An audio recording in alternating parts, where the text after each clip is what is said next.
Welcome to the Podcast Profits Unleashed podcast on Mintwave Radio and all podcast platforms. If you're a coach, consultant, therapist, or healer with an online program and would like to find out how to grow your business whilst having fun podcasting, go to podcastprofitsunleashed.com/free. Let's dive into today's episode.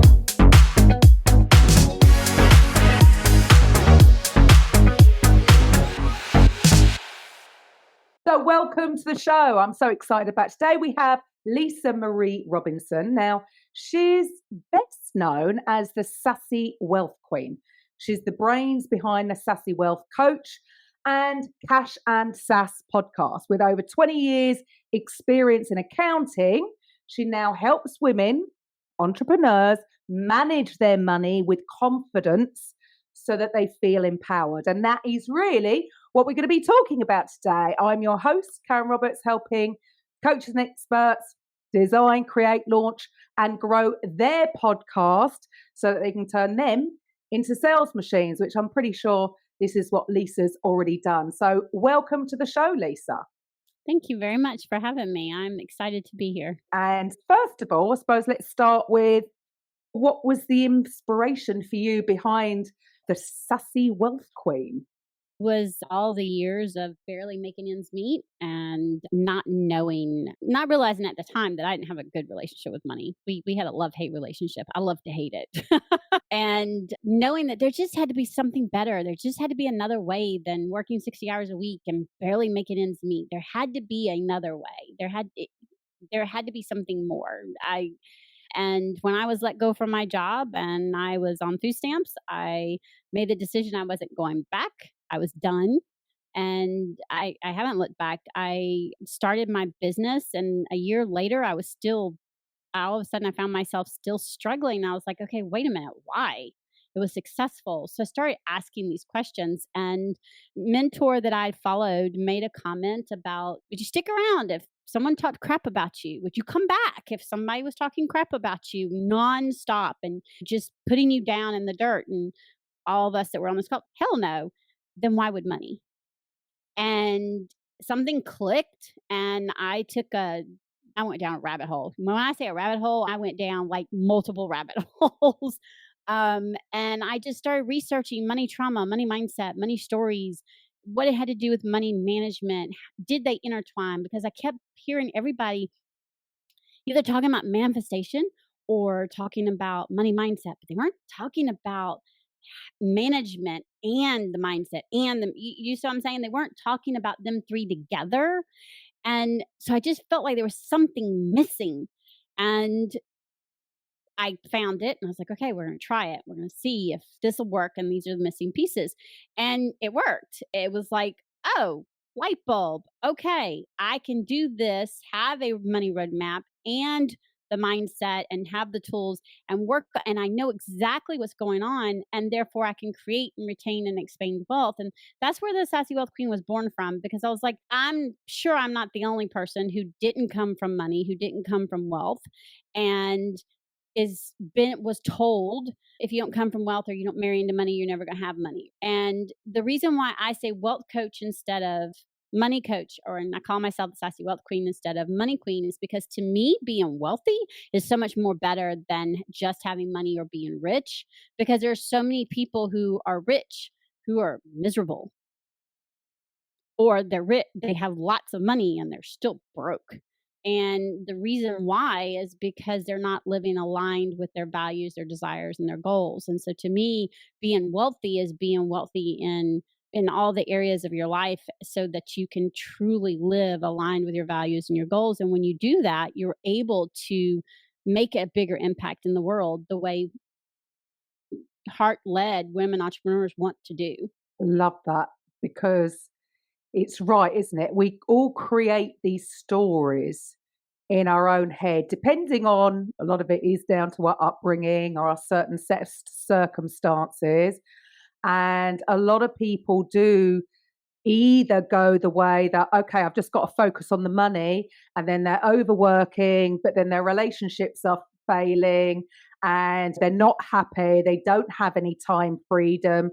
And so I suppose so many people think that they have to have one or the other, right? Yeah, and it's not true.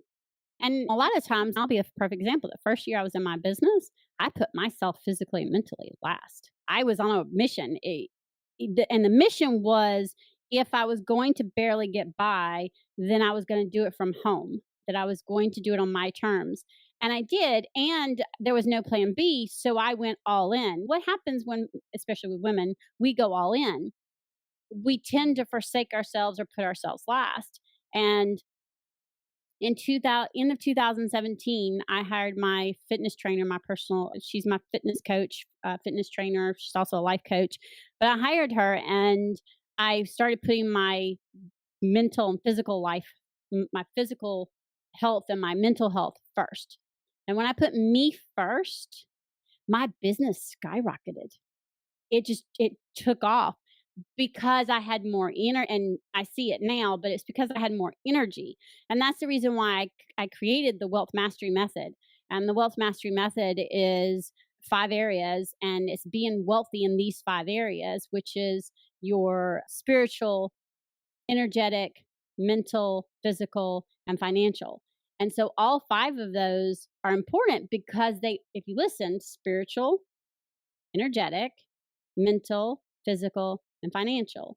These 4 make sure we're aligned. And then this affects the last one of how we earn money, how we talk about money, how we spend money, how we make an impact, or how we don't do any of that because we're not aligned, or we're miserable, or we're struggling, or whatever that may be. But normally, if we can get these 4 aligned, we're going to be a lot able to get this aligned. And that was the reason why I created it, because again, I couldn't have been the only one that was realizing, oh, okay, I've got some of these areas okay. And last year I created it and I was like, why am I still struggling? It was because something was off. And where was it off? And what's so funny is they all overlap. Energetic is the energy and who you're around, and are you around negative people, right? And how are you talking to yourself? And your spiritual is, again, you being aligned. How are you taking care of yourself? How are you sitting, and are you journaling? Which again overlaps to the mental. Do you see where I'm going? It all overlaps, which also, by the way, overlaps to the energetic of your journaling, and then overlaps to your financial. They all play a piece in each other. And I think we as entrepreneurs tend to forget that in order to have this and make an impact, then I have to forsake this. And really, you don't have to. Isn't that the reason why most of us stopped working corporate or never went to corporate, was because we didn't want to forsake one or the other? Somehow we've been conditioned. Again, we've been taught from a very young age, you've got to work hard for money. You've got to work hard for money. And I think many entrepreneurs, when they get started, because they're wearing all the different hats, because if you work for a company, the company have got an HR department, an accounting department, a marketing department. And so many entrepreneurs, when they're starting out to grow their business, they're wearing all of these hats. So they get totally overwhelmed. Yes. And they don't realize that if you're looking to scale your business, you have to start thinking like a company and become the CEO of your company. And there's got to come a time when you've got to delegate these things out, because you can't be great at everything. Nobody's going to be great at everything. So there's got to come a time so that you can grow it. And I think especially as females, if you've got kids you're looking after, I'm in a easier place right now because I'm an empty nester. So I've come to the other end of things. I can remember what it was like trying to build your business with kids, and you're juggling all these different things. Again, what tends to happen is then our needs come last, because the kids come first. You're trying to do the business, trying to deal with the home. And what you've just said there about you've got to focus on all those areas, because it will have a knock-on effect. Because I know for one, I've hit burnout more than once because I was focusing on just one of the areas. But yeah, when you take care of yourself, it's going to have a knock-on effect to the other things. You help entrepreneurs become financially independent, be confident with their sort of money management. You've mentioned there these 5 pillars, but what is your process? Because there's lots of financial coaches out there. And from what you've just shared, what you do is very different because you're looking after these 5 core pillars. But would you like to share a little bit more about your process and how you help? One of the things I do is I intertwine the mindset, of course, because it's one of the pillars, coaching and CFO, which a fractional CFO is fractional chief financial officer. So that's my background, right? So I'm able to take that knowledge, and the first thing I do is that, one, I start where you're at. 2, there's no judgment. I am going to ask questions around these 5 pillars because the reason why I'm going to ask you questions around these 5 pillars, because I want to see where you're at in them. Are you doing certain things, or is one area being neglected? And then I'm going to find out what your goals are, what your desires are, like big, small, no matter what. And then I'm going to listen to the pain points and the troubles. Are you feeling like you're on a hamster wheel? Are you saying, "Hey, I'm making money, but I have no idea if I ever have enough to do any of the things I want and make sure I still have taxes," or "I don't know if I can do this," whatever that may be. And so I take all of that information in, and first and foremost, we build a money roadmap. And the money roadmap is going to encompass all of those things. And then we're going to put a plan in place to make sure that those 5 pillars you're becoming wealthy in those 5 pillars, so that you're able to, I say it over and over again, live your life the way you want to live it, because your version of wealthy, Karen, is going to be different than my version, right? I have kids, so my version of wealthy isn't going to be packing everything up and living, just flying and being a nomad, right? And someone else's might be. And again, that's great. It's The whole point is doing it for you, not for me, right? My version of freedom and being wealthy is being able to travel for my business and set my own hours, be home, be able to take care of my kids, be able to pay the expenses and expand, right? And make an impact in the world to where I'm able to help change happen. Okay. So I have this big vision. There's going to be other women who may have a bigger vision, or as big of mine, or even smaller. Again, it's what is our vision. And so we take that and we go, okay, now we're going to tailor it down to the smaller goals and how it goes into these 5 pillars, into that mastery method. And then we're going to start creating that, and we're going to start working on that. And I'm going to be honest, the biggest one is going to be that mindset, which is going to be around your spiritual, your energetic, your mental, because your mindset, the biggest enemy you can have isn't, for example, me, is not going to be another money coach or another financial coach or a CFO. It's going to be what my brain is telling me. My brain will stop me faster than anybody else can. I tell people all the time, you don't need to beat me up. My brain will do it enough all on its own. Okay. And I know I'm not alone, right? So I have tools, and I even have more tools. And that's the other thing is, if you go to a coach, whether it's me or someone else, and they don't also have a coach, and I don't mean just a business coach, someone to help them get more tools and navigate the mindset as they're up leveling. It's just me personally, I wouldn't want to work with them. That's me.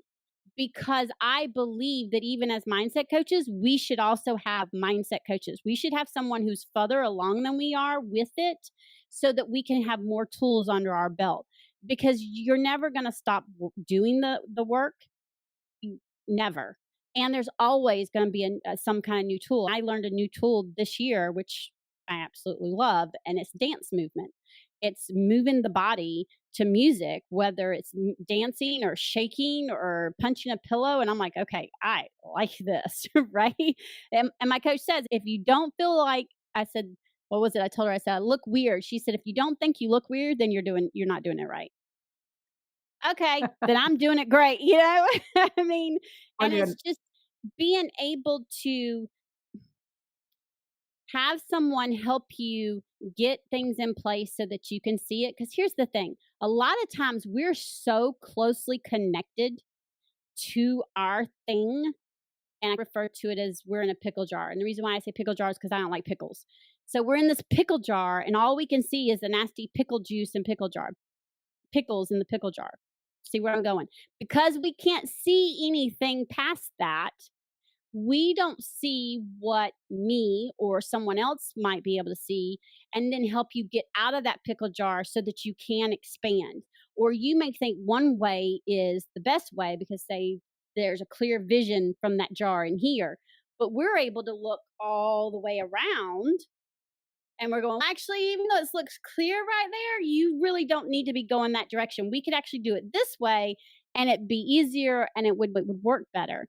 And that's really any coach. But for me, what I do, and the biggest thing I say is I start where you're at and I take those 5 pillars and make sure that you're not just being wealthy in quote unquote money area or financial area. I make sure that it's aligned with all of these other 5, all these other 4, so that you can truly make that impact that you want to make. So it's more holistic than anything, right? Because I think it's Mm. important. I really think it matters. When we are aligned in our spiritual selves and our energetic selves, think about it.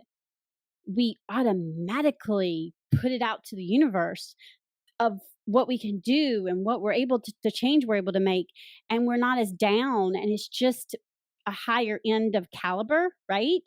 And so then we're able to, I don't know, we're able to go further. We're able to do more. Whereas if we're down in the energetic level or a spiritual level, and even though we're up in the higher financial area, we're feeling like we're not getting anywhere or we feel like we're not making the impact we want to make.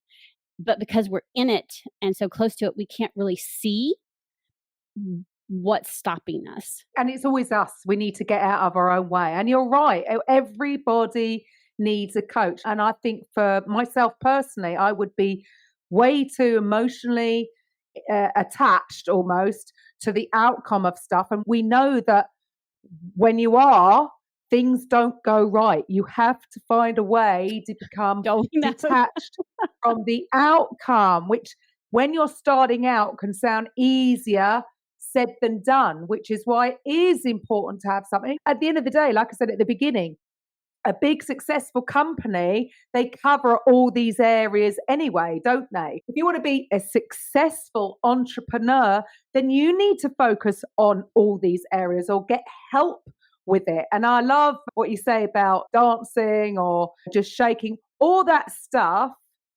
Move all that negative energy out. Yeah. Oh, you need it. You need it. I come from the fitness industry, so I was very used to doing so much in that area. And then coming online, the difference was massive. And only recently, only in the last few months, I'd heard about this technique it's called the Pomodoro technique, where you literally work for 25 minutes, focus on one thing, and then you have a 5-minute break. And I would have the music on. I'll do a little micro workout here. So I'll get my workout done by midday, but it's been spread out in like little 5-minute bursts. And what the knock-on effect that had on me was massive because it gave me energy. The 25 minutes that I was focused, I got more done in, say, 2 hours than I probably was doing all day previously because I'm procrastinating and getting distracted. And so it just goes to show that focusing on a little bit of self-care can go a long way because it will have a knock-on effect to how you feel. And then how you feel is going to have, there's going to be a knock-on effect to your actual actions and your consistent daily actions. And that's what gets you your results, right? Yeah, no day is perfect, right? So if I'm having an off day, one of the things I'll do is like when there's a break in calls or if I don't have any calls and I'm like, I can feel this is built up and I just feel there's just like something in my head and I'm like, I don't feel like I'm doing, I have a Wealth Code playlist and a Wealth Queen playlist and I will put on one of them, put my mat out, and whether it's one song or 2 songs, so either 2 minutes or 4 minutes, and I just move and I just listen to a song and just move and just get it, whatever it is, out so that then I can focus on the next thing. And when we say energetic, we're talking about your energy, but we're also talking about the energetics of how you feel. So if we're scrolling through negative stuff all the time or watching the news all the time or hanging around people who complain all the time, guess what, y'all? It's affecting your energy. It's affecting your energeticness. It's affecting your mood. It's the reason why I limit 30 minutes a day, news only. That's it, 30 minutes. And if anyone has the TV on for longer than 30 minutes on the news, I go to a different room. And it's because I was able to tell how it affected me. It made me cranky. It made me really bitchy. It messed with my mood. And I was like, you know what? Okay. I don't need to watch 3 hours of news when they're doing this. They're saying the same thing over and over again. I don't need to be in the vicinity to even hear it, even if I'm not the one watching it. So 30 minutes, and a lot of times I don't even watch 30 minutes, but 30 minutes is my max. That's it. One, and I'm done. And it's just being able to notice where there might be a leak and finding out the routine. Okay. And what would work for you? Is journaling working for you? Would movement work for you? What works for you? Because what works for one might not work for the other. I find the movement really works for me, especially if I'm already in my head.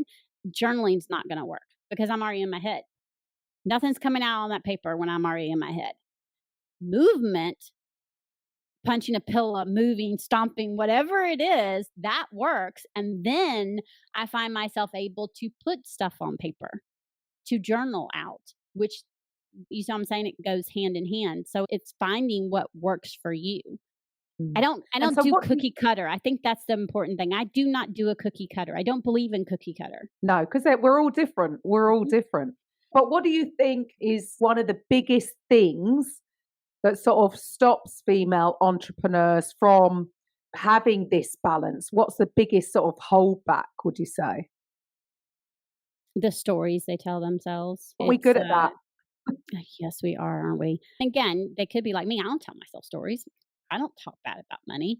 I got called in very lovingly when I first started my business from the mentor, showing me how I actually didn't really talk good about money, right? Or that I was treating it badly, or I was telling myself a story and I just didn't realize I was doing it. And when we're told stories more or over and over, what happens? We tend to we believe it, right? Even as kids, even as young adults.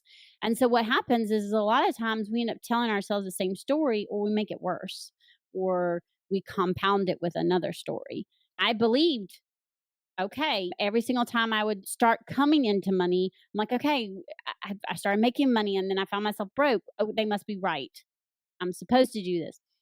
Actually, what was happening is I was in my own way. And because subconsciously I was saying they were right, I had to make sure they were right. So I got rid of the money by spending it before I could do anything to prove them wrong. A story's a story. What do we do if we don't like the story? Especially if we're writing it. We change it, turn the page, and change it. Yes, I know I just made it sound so much simpler than it really is. And it's also in some ways that simple.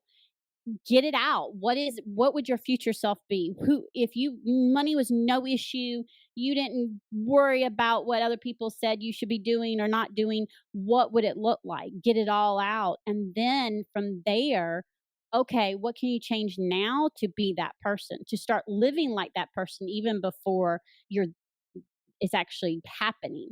And that's one of the things that I started doing is, okay, I don't want to be barely making it. I don't want this story to be true. So what can I do to change it? And I wrote the story of my future self, which I'm pretty much living it now. So now I'm in the process of writing another future story. Yeah. Because again, I'm not done, right? And it's recognizing that I'm now telling myself new stories. And by the way, it doesn't change. You're always going to work on that mindset. You're always going to work on those 5 pillars because you're bettering yourself and you want to keep making an impact. And you want to take care of your health. You want to take care of your business. And all of those things are intertwined. But what stops a lot of women is the stories they're telling themselves or reaching out, the fear of being judged. Why don't I have it? I have this master's degree. I have this. Why am I not smart enough to figure it out on my own?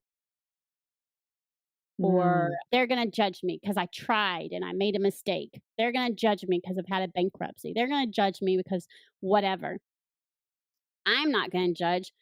Lord knows I have no room to judge. July 2nd, I turned 51. I have had a Chapter 7 bankruptcy, 2 foreclosures, a short sale, and probably enough repossessions to make someone's head spin in my entire life. I now have better credit than I've ever had in my entire life. I make more money than I've ever had in my entire life. And when I started my business, I was on food stamps. So there is no judgment because, again, shit happens. Life happens. Some of that stuff was my fault, and some of it was act of whatever falling apart, the housing market or whatever. And because of some of the decisions I made beforehand, before having it all affected, right? And I didn't have a good relationship with money during any of those. So I thought the world was against me, and come to find out the world's not against me. I needed to learn how to have a better relationship with money so that I Mm. could see that I could create and retain and expand wealth. And I didn't have to marry into it for it to happen. And it didn't matter that I didn't come from it. That's and I'm determined to show other women and help other women who've started these businesses, let them see that, you know what? It can grow more than you ever imagined, and you can do more of an impact you've ever imagined. You're probably like right there. You just don't see maybe a couple of leaks or whatever, or some story just needs to be changed. And it's okay asking for help. That's the other thing. I Mm. was always told I need to depend on me. I could only depend on me, so don't ever ask for help. It took years for me to learn how to ask for help. And not only how to, but to accept help and know that there wouldn't be judgment coming from it, which is the reason why I pride myself on that no judgment. And it's crazy, isn't it, that we again somehow in whether this is society, whether it's come from parents, I don't know, but we have, and Probably can come I'm sure it's men as well, but I think women even more so that it is we failed if we ask for help. We do have this thing in our head that we've got to manage everything and control everything. And again, when you look at any company or anybody who takes a franchise out, everybody gets help. Everybody, a lot of big businesses, they would have had funding to start their business. And we think we've got to start everything from scratch by ourselves. Yet they're not ashamed to ask for help or ask for funding or franchise. They get given everything, all the systems, all the processes. That's why you put money into a franchise. But you can do exactly the same with your own business if you actually ask for help. So this Mhm. is definitely something that women, we need to get over. We just need to get over that because there's no shame in asking for help. Show me one single successful person who got there by themselves. I challenge Nobody, you. and I'm even gonna tell you exactly. Gary V, y'all, everybody knows Gary V. Okay, do you not see? He talks about it all the time. He has coaches. He has people he asks for help or advice from. He's constantly having. How do you think he got as big as he did? And he'll tell you he didn't do it by himself.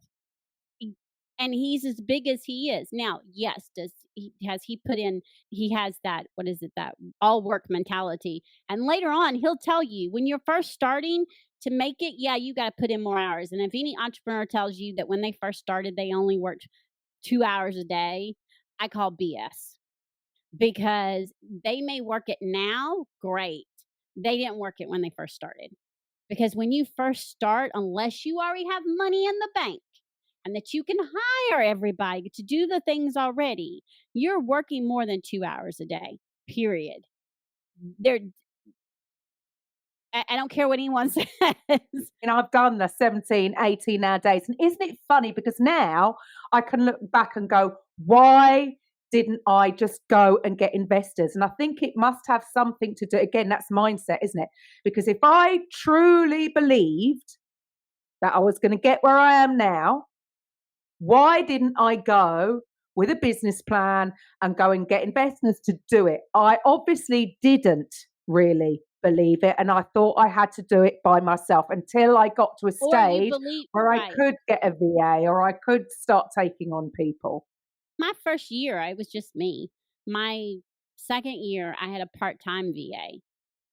Now I'm 7.5 years in and I have an OBM and a VA, and I have two people who work on the back end with, doing certain things with the clients.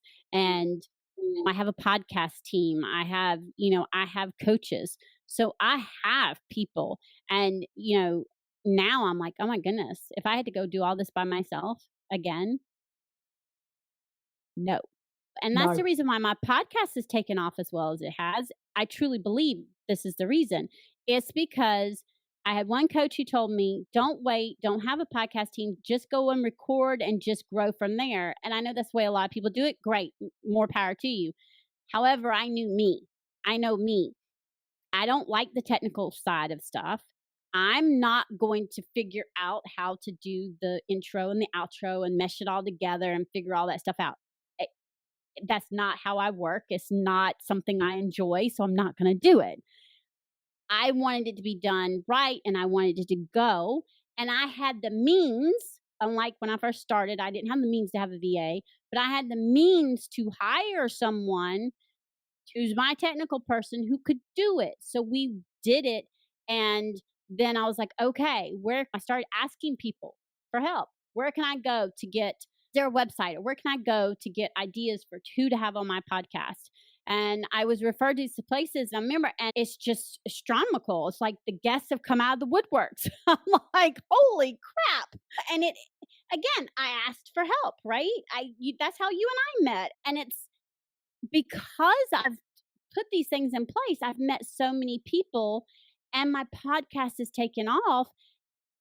And I truly believe that if I had just jumped in, and then sometimes that's the way you have to do it. Okay. Don't get me wrong. Sometimes you've just got to jump in certain things. I just jumped into my business. I didn't have a coach when I started my business. I didn't have a VA when I started my business. I had grit and determination. And sometimes that it was enough. And then it got to a point where I'd grown so much that I needed the help if I was going to grow anymore. I needed things taken off of me. And that's when I started building it. And if you have the means to get some help to where someone can take some stress off of you so that you can focus on for example, growing my podcast so it brings me, I have clientele, or growing my podcast to where I'm in the top percentage.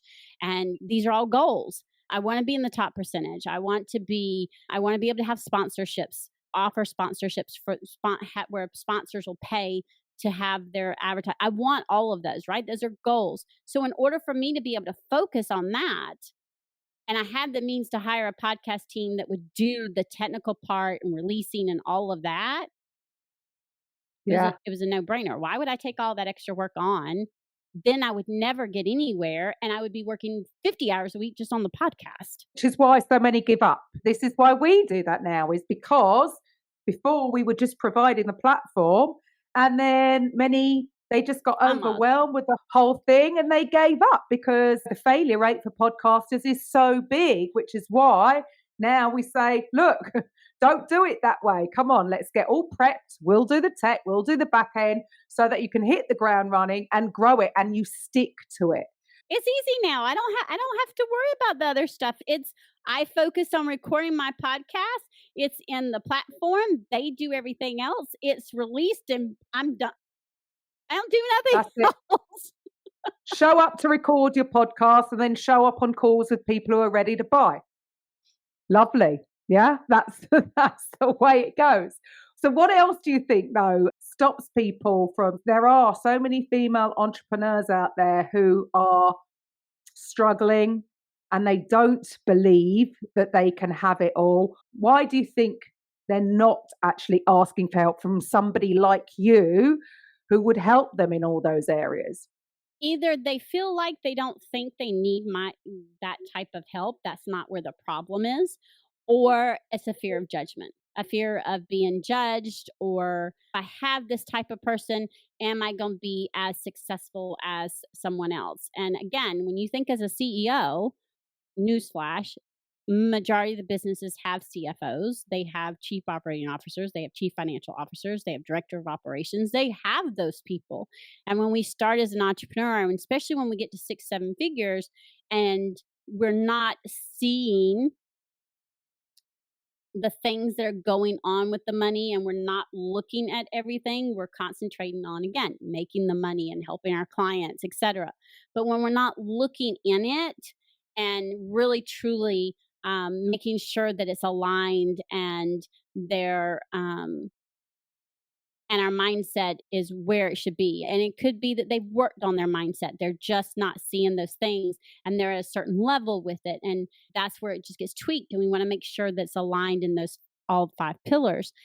It's what I find is it's fear and or they don't think they need it, even though they do. I have tax background, okay?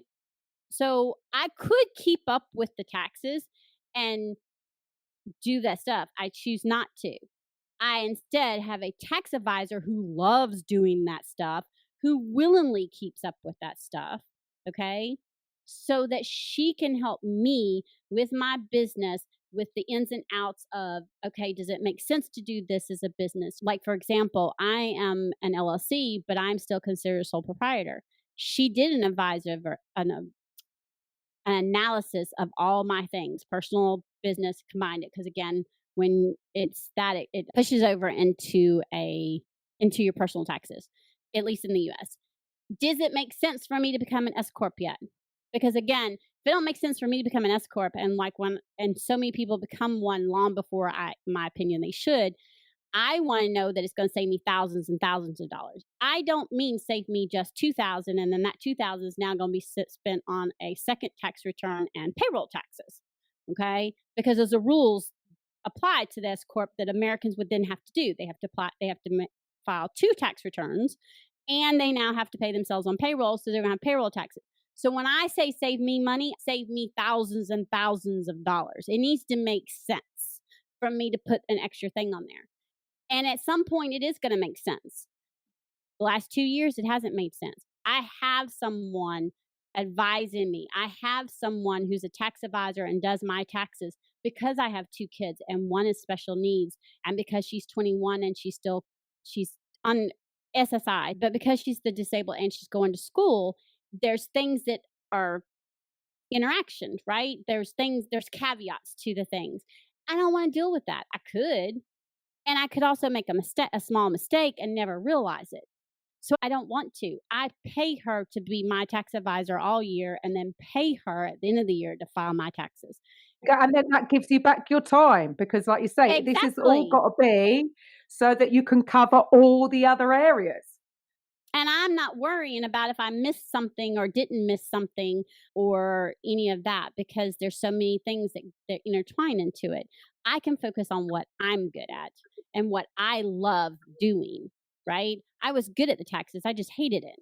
She loves that. And she loves being able to analyze and look and be able to advise on, okay, this is what I would do with your business. I wouldn't do this yet. Or, all right, if your business grows to this amount, then we need to talk so that we can look and see which way is best to go. That's someone looking out for me. She's my tax advisor. That's what you so I'm saying. So having a wealth coach and a CFO is going to be able to help you navigate certain situations. Perfect example is one of my clients is a psychologist, and she has a big practice. And earlier this year, her business, clearinghouse for insurance companies paying. It affected a lot more doctors than it did psychologists, but it did affect some of the psychologists. It was taken for ransom. So all of a sudden, these doctors aren't being paid because the clearinghouse that pays the money from the insurance companies to these doctors was taking ransom. Now, I don't know all the technical things. I just know it's happened once before, and a clearinghouse merged with another one, and some cyber took ransom over it. And because of that, it was like 3 months, 2.5, 3 months before people started getting paid. You think about small doctor's offices or small MD offices or small psychologist offices. It affected their revenue. They were seeing these clients, the insurance companies supposed to pay them, but it's stuck in la la land. They had to stop submitting their claims through this in order to get paid quickly. They had to do it the old way, which meant it would take longer to get paid. Okay. First thing she had a call with me and we navigated, okay, what's the worst case scenario? How long this will take? Okay, we have this and this that we can lean in on if we need to, including her line of credit. Wasn't something we wanted to do, and it was there if we needed it. But we also had this money put up in emergency savings that we could also go. So we navigated how we were going to do payroll, how she was going to do these things to get her through. And it was like 2 months later. And then all of a sudden they fixed it and money started showing up in her account. And she's okay. So the first quarter, my CPA said my taxes were lower, but now all the money that should have come in the first quarter is now in the second quarter. And that just doubled. So that doesn't, I said, I want you to take this. I want you to let him look at it and him tell you what your new estimate would be. So again, we're navigating it. But because I'd already predicted that would happen, we'd already put money up. And I reminded her of that. Instead of waiting to see when the money come in, we started taking proactive action. And she was like, oh, I wouldn't have thought about doing the proactive action. It's because we sat down and we had that conversation. And I was like, okay, you know what? Let's do this. And in the meantime, we're also going to do this and this. That's how I was able to help her and how we were together able for her to get through that. And all her people got paid. It was a little stressful, but it wasn't nearly as stressful as it could have been if we wouldn't have been able to put a plan in place, or she wouldn't have had someone to help her put a plan in place. So you got ahead of the issues. Yeah. Life happens, y'all. Hello, look at COVID. Life happens. And sometimes you're not going to see it coming. And to have someone to be able, another thing is, my client, she's going to be going out on, one of my clients is going out on maternity leave in the next couple of months. Okay, let's navigate how that works. She has a couple of different payrolls that she does, and then she's got certain things. So we're making sure things are in place so that she's able to take her maternity leave and not worry about her business. And how are we still going to stay in contact? How are we still going to talk? I am taking over some of those things because I have access to certain things and I can do some of them. And some of them I was already doing, but now how are we going to stay in contact so that you're still in the loop, but you're also being able to take care of your new baby and be at home and rest? Because as any new mother knows, the last thing you're going to want to do is think about anything going on with work or anything else, because you're literally going to be feeding that baby sleeping. That's it. Yep, that's absolutely right. Think that's going to be different? Please come talk to me after about 8 weeks and let me know how it went for you. Yeah, sure. So if the listeners are out there and thinking, okay, I need to sort my finances out and I know I'm in my own way, what should the listeners do next? Contact me. Come to my website. There's a contact me form. Fill it out. Come find me on Facebook. You can find me under Lisa Marie Robinson or the Sassy Wealth Coach. Send me a message. Let's have a conversation. Let's see what we can create. I call them wealth creation calls. Let's see what we can create together and see how we can have you truly wealthy and by being wealthy in all of those 5 areas. Thank you, Lisa, for taking your time out today, for speaking with us. And I love the tag, Sassy Wealth Queen. What a great title there. So brilliant. To the listeners, if you're struggling and you need to get things organized, and rather than working in your business, you want to just work on your business, then get in touch. And until next week, bye for now. Thank you for listening to today's episode on the Podcast Profits Unleashed podcast. If you're a coach, consultant, therapist, or healer who would like to drive sales whilst having fun podcasting, head over to podcastprofitsunleashed.com/free and find out how you can turn your podcast into a sales machine. We'll see you on the next episode.